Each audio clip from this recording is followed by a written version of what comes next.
এটা আমার নবী বলেছে কিয়ামতের আলামত। ওই সাহাবীরা যখন দেখবে ছোটরা বড়দেরকে সম্মান করবে না, বড়রা ছোটদেরকে আর স্নেহ ভালোবাসবে না, ওই সাহাবীরা শুনে রেখে দাও কিয়ামত খুব নিকটে।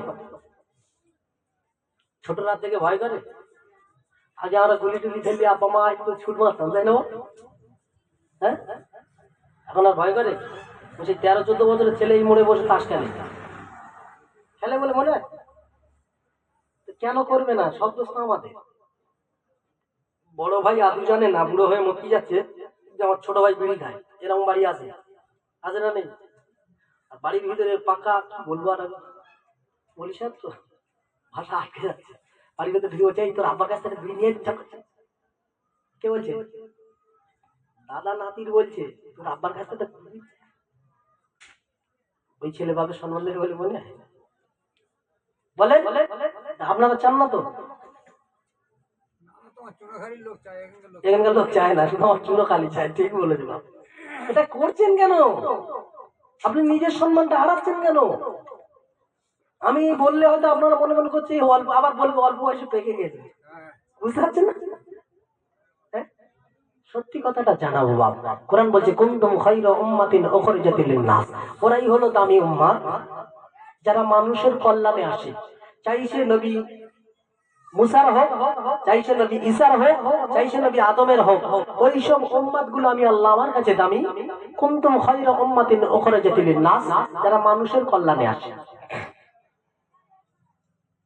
আল্লাহর হয়ে যান, আল্লাহর হয়ে যান। দুনিয়া তো সব শেষ, আব্বা আর কি বাকি আছে বলেন? কি বাকি আছে আপনি বলেন? হ্যাঁ, কি বাকি আছে? আল্লাহ কি জানাইনি? আমরা যখন দুনিয়া থেকে পৃথিবীতে আসবো, আল্লাহর কাছে বড় আরজি জানাচ্ছি, আল্লাহ আপনি আমাদের ধরায় পাঠান, আমি আপনার ইবাদত করব। বলেছিলাম নাকি? এবার দুনিয়াতে আসার পরে যাতে ভুলে না যায়, আল্লাহ বলছে বান্দা ওমা খালাকতুল জিন্না ওয়াল ইনসা ইল্লা লিয়াবুদুন, বান্দা আমি তোদেরকে বানিয়েছি না বান্দা আমার ইবাদতের জন্য। আল্লাহ স্মরণ করিয়ে দিল। আচ্ছা, দেওয়ার পরে আল্লাহ পাক সব কিছু জানিয়ে দেওয়ার পরে বান্দা যখন না শুনছে, আল্লাহ পাক এবার নবীর উপরে কোরআন নাজিল করছে। 1 নম্বর পারা, 2 নম্বর সূরা সূরাতুল বাকারা, এখন 5 নম্বর পৃষ্ঠার 28 নম্বর আয়াত। বুঝতে পারছেন?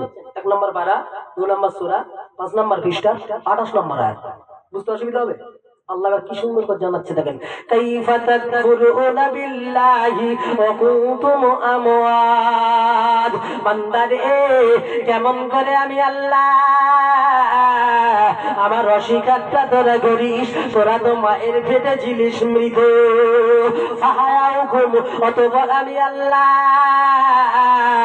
তোদের জীবন দান করেছিলাম, তোরা দুনিয়াতে গেলি, তোরা দুনিয়ায় গিয়ে লেখাপড়া করলি, স্কুল কলেজ করলি, তোরা বিয়ে করলি, বাচ্চার আব্বা হলি, শ্বশুর বাড়লি, তোরা আবার পেই হলি, এত কিছু নেয়ামত আমি আল্লাহ আবার নিলি। নেওয়ার পরে বান্দা আমি আল্লাহ আমারে ভুলে গেলি। বান্দা তবে শুনে রেখে দে, সুম্মা ইউমিতুকুম, অতঃপর আবার তোদের মরে যাওয়া লাগবে। ওরে বান্দা সুম্মা ইউহীকুম, আবার আমি আল্লাহ তোদের বাঁচাবো। তবে বান্দা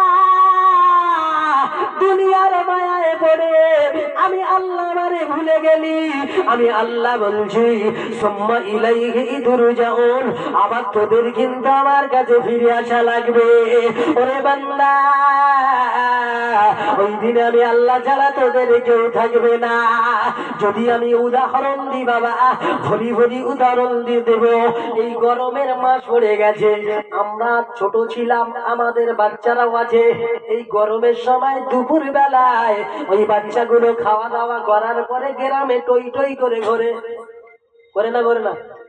বাপ বলে এই যাস নে দাঁড়া, এই যাস নে দাঁড়া, যাবি না কোথাও, যাবি না। শোনে শোনে বাপ, ও সারাদিন টই টই করে ঘোরে, আর ঠিক সন্ধ্যাবেলা হলি কোথায় আসে? কোথায় আসে? বাড়ি আসে না?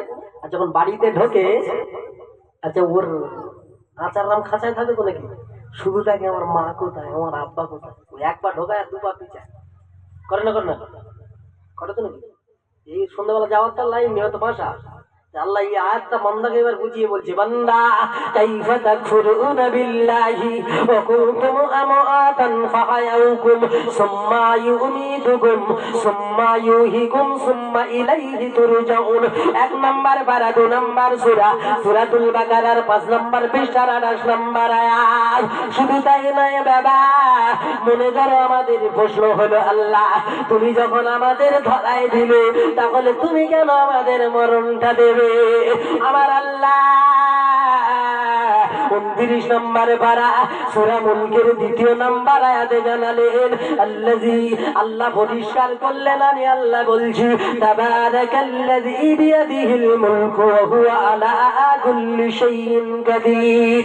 আর 2 নম্বরে গিয়ে আল্লাহ বললেন, আল্লাযী খালাকাল মাউতা ওয়াল হায়াতা লিয়াবলুয়াকুম আইয়ুকুম আহসানু আমালা ওয়া হুয়াল আজিজুল গফুর।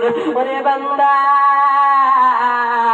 আমি আল্লাহ তোদের হায়াতের মওতা দিয়েছি, তার কারণ হলো আমি আল্লাহ তোদের পরীক্ষা নেব বলে। বান্দা আইয়ুকুম আহসানু আমালা, কে কত ভালো আমল করতে পারো। আব্বা আমার ব্যথা নিও না, মনে কষ্ট নিও না, কারণ আমি কারোর মামু মামু চাচা চাচা করে ওয়াজ করি না। কারণ কিয়ামতের ময়দানে যেদিন কেউ কারো হবে না, ওই দিনে আল্লাহ পাক প্রশ্ন করবে, জাহিরুল তুই ওই কলোনির মরে যে গোটা মানুষকে নিয়ে বসেছিলিস, একটা বার কি আমি আল্লাহ আমার সম্পর্কে বোঝাতে পারলি না? আব্বারে, আমার আল্লাহর নেয়ামতের কাছে কিছু নাই। আমার আল্লাহ যদি একবার খুশি হয়ে যায়, ওই 70 বছরের বেনামাজিকে আমার আল্লাহ চিরতরের মতো মাফ করে দিতে পারে। আল্লাহর কাছে অসম্ভব কিছু আছে বা আছে? আমার আল্লাহ চাইলে ওই 70 বছর নামাজ পড়িনি ওকে মাফ করে দিতে পারে। তবে তাওবাতুন নুসহা, সে যদি অন্তর থেকে একবার বিছানায় শুয়ে বলে, আল্লাহ অনেক অন্যায় করেছি, নিজের ক্ষমতা ছিল, অনেকের দুটো চড় মেরেছি, বড় বড় কথা বলেছি, আল্লাহ আল্লাহ কেউ দেখিনি এমন পাপ করেছি, তুমি দেখেছো, কিন্তু আল্লাহ তুমি আমার ক্ষমা করে দাও। আল্লাহ বলছে, নবী আমার বান্দাদেরকে জানিয়ে দাও, লা তাকনাতু মির রাহমাতিল্লাহ, আমার রহমত থেকে যেন নিরাশ না হয়। ইন্নাল্লাহা ইয়াগফিরুয যুনুবা জামিয়া ইন্নাহু হুয়াল গফুরুর রহিম। আমি আল্লাহ চাইলে মাফ করে দিতে পারি। জোরে বলুন না। তাহলে দোয়া করবেন এনি টাইম। স্বামী স্ত্রীর জন্য দোয়া করে না। স্বামী শুধু বলে, তোর মতো মেয়ে ছেলে আমার কপালে, আমার জীবনটা শেষ হয়ে গেছে। ও বলছে, তোর মতো কালমুখ আমার জমানে আমার জীবনে আমার জীবনটা ছাড়টা করতে। দোয়া হচ্ছে না বদদোয়া হচ্ছে বাপ? হ্যাঁ, কি আশ্চর্য।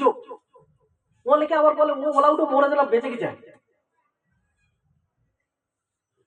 আর কেন বলবে না? এ তো সারাদিন তাস খেলবে সারা রাত, আর এই তুই রুটি পেলে বউর আবার কি তুই দেখেছিস সেই খাল পাড়ে 10 নম্বরে ওদের বাড়ির বউটা দেখেছিস? তোর বউর প্রশংসা না করছিস, তুই লোকের বউর প্রশংসা করছিস। ওই বউ কি ওর চোখায় বলে মনে? স্বামী স্ত্রীর জন্য দোয়া করবে, স্ত্রী স্বামীর জন্য।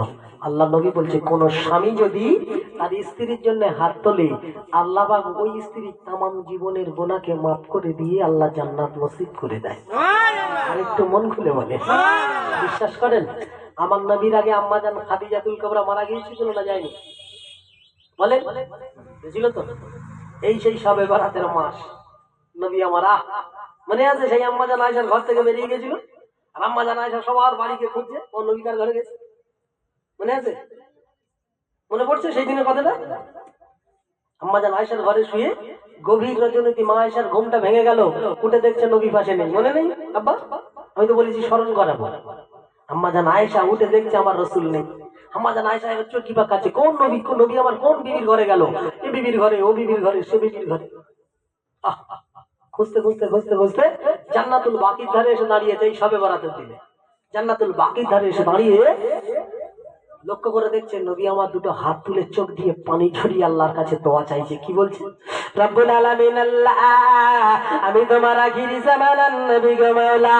রব্বুল আলামিন আল্লাহ, এটা হয়তো আমার জীবনের শেষ দোয়া গো মাওলা, আর হয়তো আমি নবী এই জান্নাতুল বাকিতে আর আসতে পারবো না আল্লাহ।